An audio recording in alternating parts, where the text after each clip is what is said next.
యువతకు ఉపాధి అవకాశాలు కల్పిస్తామని ఎన్నికల వేళ ఇచ్చిన హామీని జాబ్ మేళా ద్వారా నెరవేర్చుతున్నామన్నారు ఎమ్మెల్యే వేముల ప్రశాంతి రెడ్డి.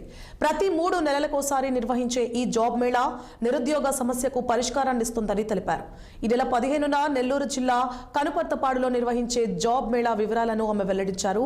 100కి పైగా ఐటీ, నాన్ ఐటీ కంపెనీల ప్రతినిధులు ఈ మేళాలో పాల్గొంటున్నారని ఎమ్మెల్యే వివరించారు. ఈసారి 10,000 మందికి పైగా ఉద్యోగ అవకాశాలు కల్పిస్తామని వేమిరెడ్డి ప్రశాంతి రెడ్డి చెప్పారు. సెప్టెంబర్ 14న నిర్వహించిన జాబ్ మేళాలో 1000 మందికి పైగా ఉపాధి కల్పించామన్నారు ప్రశాంతి రెడ్డి.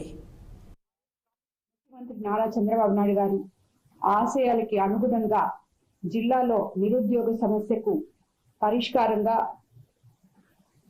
నెల్లూరు పార్లమెంట్ సభ్యులు శ్రీ వేమిరెడ్డి ప్రభాకర్ రెడ్డి గారు జాబ్ మేళాని, మెగా జాబ్ మేళాని రేపు విపిఆర్ కన్వెన్షన్ సెంటర్ లో ప్రారంభించబోతున్నాము.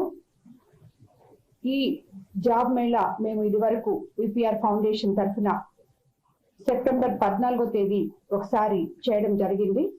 తిరిగి ఇప్పుడు ఆ రోజు ప్రామిస్ చేశాము, 3 నెలల తర్వాత మరి ఇంకో జాబ్ మేళా, ఎవ్రీ 3 months కి ఒక జాబ్ మేళా జరుపుతామని.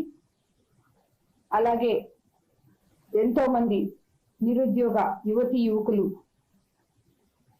మా ఎలక్షన్ క్యాంపెయినింగ్ అప్పుడు మాతో తిరిగిన వాళ్ళకందరికీ కూడా మేము మాట ఇచ్చున్నాము. ఈ నెల్లూరు జిల్లాలో శ్రీ వేమిరెడ్డి ప్రభాకర్ రెడ్డి గారు పుట్టడమే ఒక అదృష్టం, ఉండడం ఒక అదృష్టం. అదేవిధంగా రాజకీయాల్లోకి వచ్చి లోక్సభ సభ్యుడిగా పోటీ చేసి గెలుపొంది ఈరోజు నెల్లూరు పార్లమెంట్ సభ్యుడిగా ఉండడం ఒక అదృష్టం.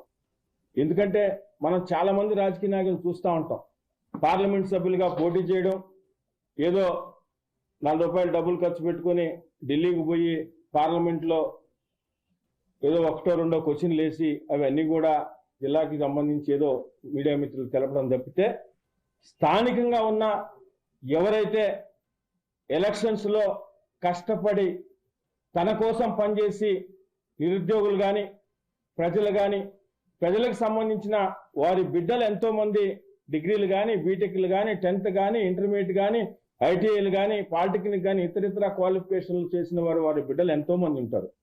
ఈ నెల్లూరు జిల్లాలో శ్రీ వేమిరెడ్డి ప్రభాకర్ రెడ్డి గారు పుట్టడమే ఒక అదృష్టం, ఉండడం ఒక అదృష్టం. అదేవిధంగా రాజకీయాల్లోకి వచ్చి లోక్సభ సభ్యుడిగా పోటీ చేసి గెలుపొంది ఈరోజు నెల్లూరు పార్లమెంట్ సభ్యుడిగా ఉండడం ఒక అదృష్టం. ఎందుకంటే మనం చాలా మంది రాజకీయ నాయకులు చూస్తూ ఉంటాం, పార్లమెంట్ సభ్యులుగా పోటీ చేయడం,